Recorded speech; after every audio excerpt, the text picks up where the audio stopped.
We had 34 human beings in the water, which the authorities were aware of, and they have to answer the questions as to why they weren't rescued. If this was a vessel with 34 French or British tourists on board, the response would have been on a different planet, to be honest with you. waxaan badda ku jirnay goortii doonidii ay biyo noo soo galeen cabaar marka 4 saacadood soconay.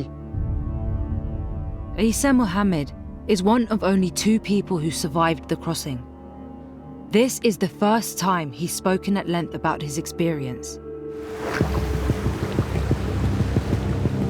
doonta waa isku daynay laakiin meesha ciriiri bay ahayd meeshii biyaha ka soo galeen iyo ama kala garan weyniba xataa waxaan isku daynay caagadaha biyaha aan wadano dumar iyo rag wixii meesha saarnaa waxay biyo sitaan inay caagadahooda biyahooda ka daadiyaan ee biyaha badda ku dhuraan waa nimankii inta teleefanadooda way shidnaayeen wax badan waxaa laga wacawaraan adigoo 8 telefoon emergency inay xagga carruur saaran yihiin family badan saaran yihiin aan u baahannahay caawin ama siday noo badbaadiyaan oo kale. The British government has so far refused to release any information about what happened to the boat that night. The boat left the Loon Plage area at about 10 o'clock at night, which is this green area on the chart here. Lawyers for the victims' families have asked Matthew Shank, a maritime expert, to calculate the progress of the boat and where the disaster unfolded. Being able to look at the currents and the tides, the wind, and also the phone records from people on board. We estimate that the boat was approximately a half mile from the French-UK border when it got into its initial difficulty. The boat did continue on its passage and entered UK waters, where the majority of the incident then unfolded within UK waters.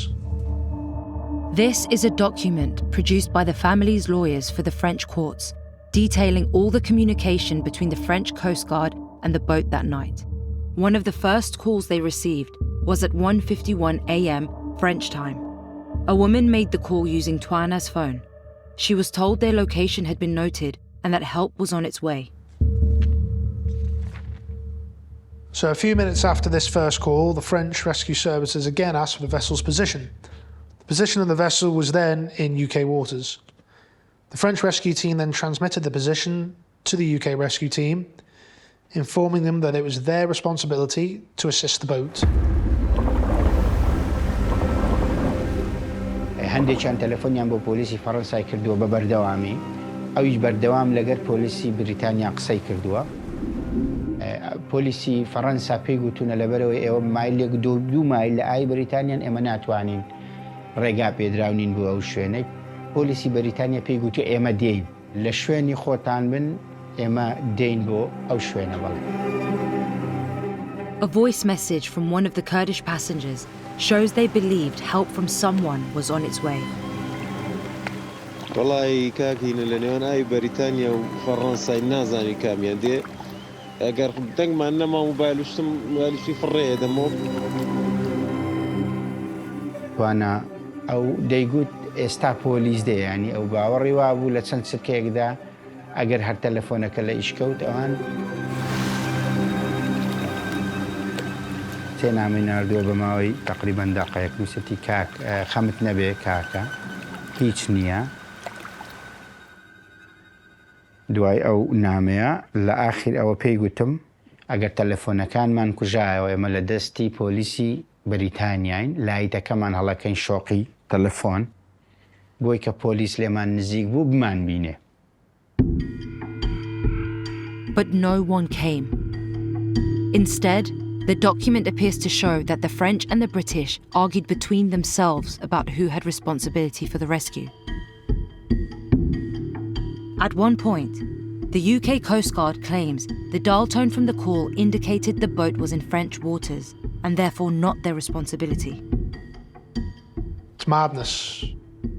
From a maritime search and rescue perspective, if that has been used to decide that the boat's in French waters and to not really initiate any sort of response, that is awful. By now, our evidence suggests that the boat was in fact well inside British waters. anagu inta badan ingiriiskan wacayni UK sugannahay xaaladdeena waa sida nin jarbaanahay waan dhimanaynaa waan wax walba noo u sheegnay adigu kadib marka dambe xilli waxaa la gaaray doonida ee degto aan xataa markaan fadhinay xataa ilaa xagga ilaa dhabarka doonidii baan talana siinay dadkii baa meel ku wada batay hal mar bay telefoonada lagala hadlayay wixii afka bay dhulka dartay biyihiina aad bay u qabownaayeen sida carruurtoo kale aad bay u qaylinayeen dadkii ayagoo badda ku qirqayaan sawaxankooda unba maqlayo dadkii oo nool waxaa arkaa ayagoo dulsabeena hadba dhinaciga marmarayo waa markaas markaan xitaanka bilaawdo miirka. At 4:16, the boat calls back and says people are in the water and it's over. He asks for a helicopter because they are dying. That confirmation that there are people in the water and that people are dying is huge. There should have been a large-scale response launched immediately, and almost nothing happened. This desperate call again came from Twyna's phone. It was one of the last and went on for 17 minutes. By this time, a UK helicopter and a border force vessel had arrived in the area. Both left after 2 hours without finding anybody. During the 2.5 hours it took the boat to sink, there were more than a dozen other vessels within 2 miles, a distance that could have been covered in minutes. But no mayday was broadcast to alert them. At one point, another boat spotted a motionless dinghy, but the French Coast Guard told it not to intervene because help was on its way. At 4:34 a.m, the calls had stopped and the French emergency services closed the operation, assuming it had been dealt with by the British.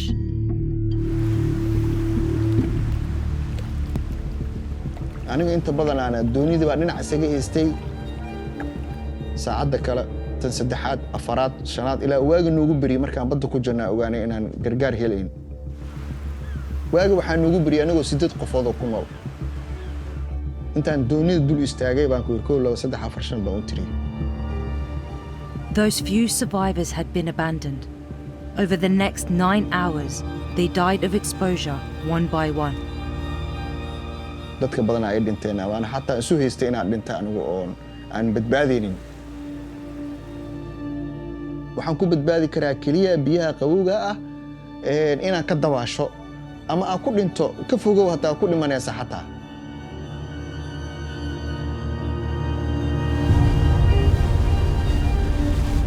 doonta aan arkay waxaan ka xasuustaa markay sidaa muuqayga u arkeen anigana gacantaa sidaan dhahay jacketka baan iska furay baan sidaan u wareejinayay anigu intaa markaasaa miir iigu dambaysay. At around 2 p.m, a fishing boat reported seeing bodies in the water.